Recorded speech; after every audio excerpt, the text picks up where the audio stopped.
Bonjour à tous, je suis Bérangère Pelletier, conseillère en création d'entreprise à la Chambre de métiers et de l'artisanat de Toulouse. Chambre de métiers qui est un organisme d'accompagnement, de conseil en création, reprise, transmission d'entreprise, ainsi qu'à la formation. Nous sommes aussi une structure qui sert à vous accompagner dans vos démarches de formalité d'inscription d'entreprise.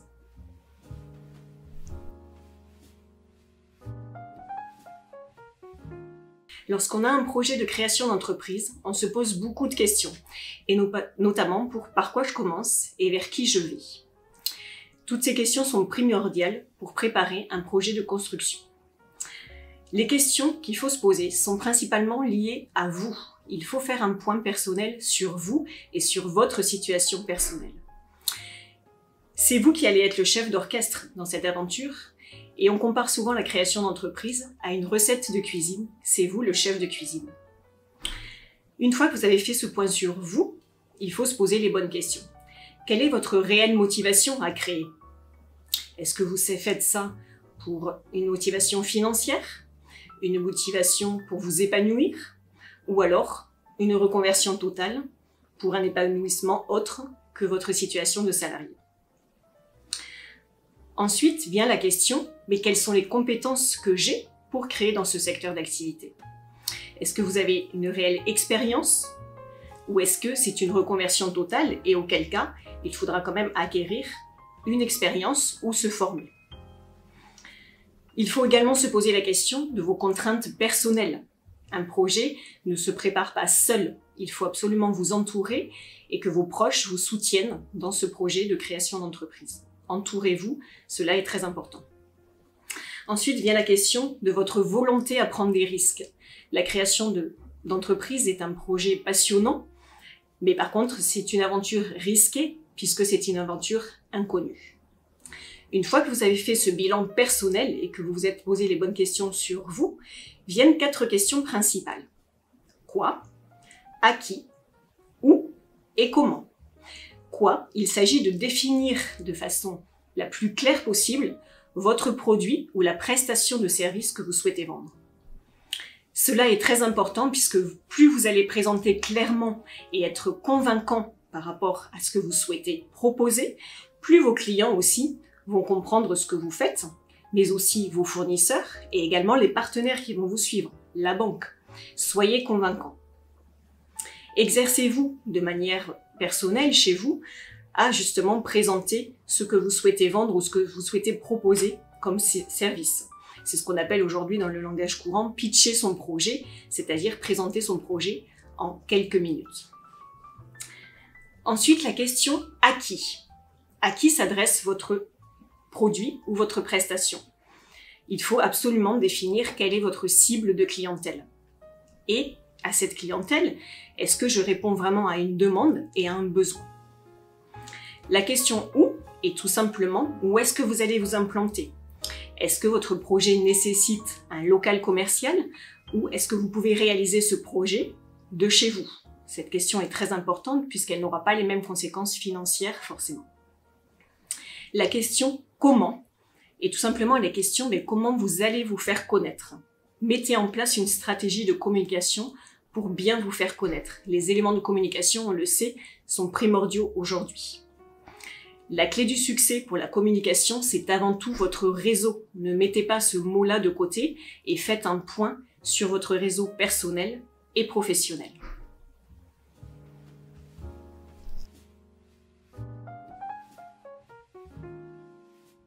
Une fois que vous avez fait le point sur vous, il faut définir votre projet par étapes. La première étape est d'étudier le marché. Sur quel marché vous souhaitez vous implanter?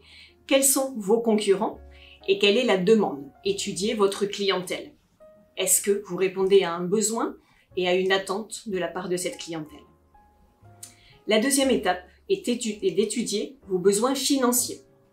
Pour cela, nous allons construire ce qu'on appelle un plan de financement, c'est-à-dire lister tous les investissements, tout ce dont vous avez besoin pour démarrer ce projet.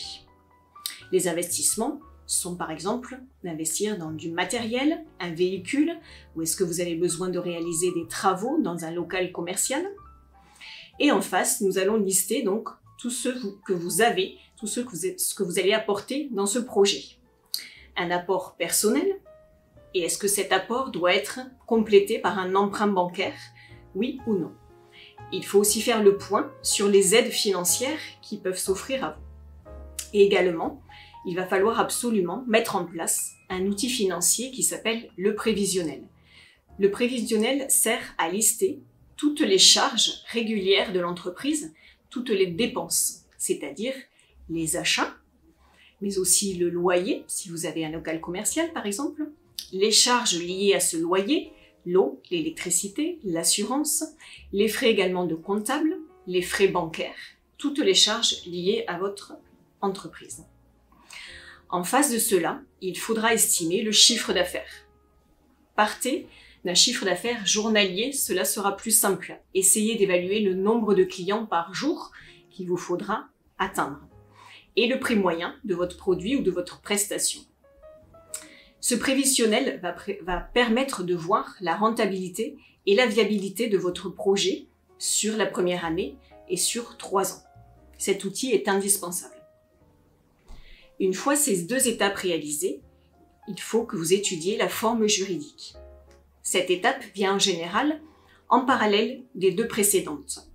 Mais il s'agit de la dernière étape à valider et à faire nécessairement avant d'avoir étudié votre marché et vos besoins de financement. La principale question qu'il faut se poser pour la forme juridique est de savoir si vous souhaitez créer seul ou vous associer.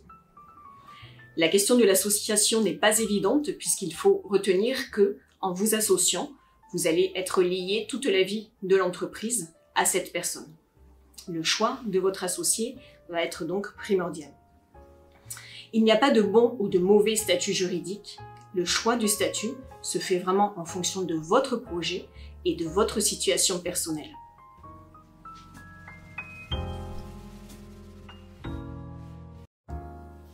L'étude de marché est un terme qui fait souvent peur et qu'il n'est pas facile à aborder.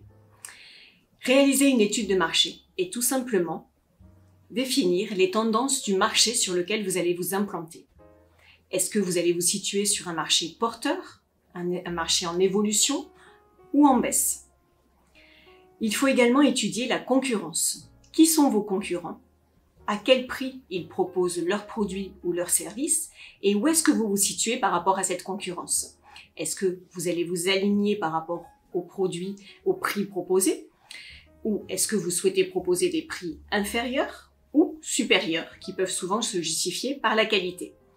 C'est par exemple le cas du marché bio aujourd'hui où les prix seront nettement supérieurs à des produits classiques. Il faut également étudier votre clientèle et vous poser la question principale, y a-t-il une demande et y a-t-il un besoin?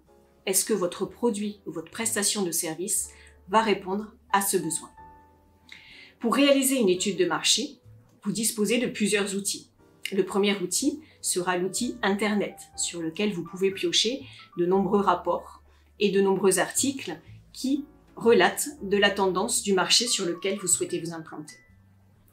Lorsque cela est possible, le meilleur outil est également l'enquête terrain. N'hésitez pas à vous déplacer sur le terrain pour étudier justement les tendances de votre marché, les concurrents et la clientèle. Si vous souhaitez par exemple créer un salon de thé sur Toulouse, étudiez la concurrence sur Toulouse, qui est implanté, où et quels sont les prix pratiqués. Vous disposez également de sites clés sur la création d'entreprise. Le premier site qui est mis à jour régulièrement et qui est une mine d'or pour la création d'entreprise sera le site bpi.creation.fr. Ce site propose notamment des dossiers projecteurs par secteur d'activité. Pour ceux qui seraient intéressés par une micro-entreprise, le site autoentrepreneur.ursaf.fr délivre de nombreuses informations sur la création de ce statut. Vous avez également le site insee.fr pour des données chiffrées et des données relatives à la population et à leurs catégories socio-professionnelles. Bien construire son projet de création est indispensable pour la réussite de votre projet. N'hésitez pas à vous faire accompagner et à vous entourer. Ne restez pas seul pour votre projet de création.